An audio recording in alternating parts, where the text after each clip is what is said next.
The local Tinian delegation or Rota delegation can pass local law that affects that locality itself. When it reaches beyond that, it presents a constitutional issue. And that's our basic concern. It's not about stablecoin, it's not about cryptocurrency, it's about the effect of local law on the entire Commonwealth.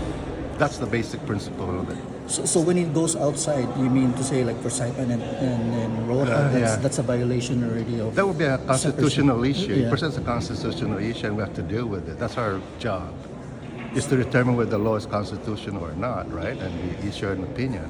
So you're saying Tinian overstepped in the stablecoin? That's what I said. Yeah. And do you perceive, anticipate issues arising out of this stablecoin in Yeah. in Not at the moment. but you foresee? Not at the moment. There were oral arguments about the AG's conflict. So can the AG prosecute a former governor? Why not? Why not? Of course.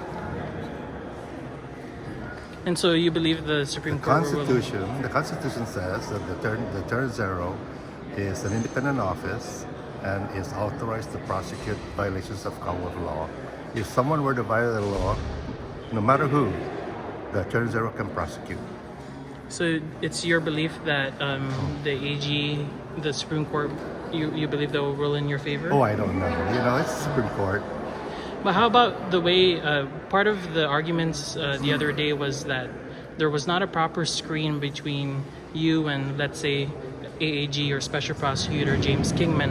Well, what's your response to that? Were you properly walled off from his... We have a policies and procedures manual that we follow with respect to screening. And screening procedures are authorized by the Code of Ethics and by Commonwealth law. So we followed it and we rely on it, and we certainly hope that the court will see to it that the AG followed all procedures that are available to it in determining whether or not to prosecute a client or a former client.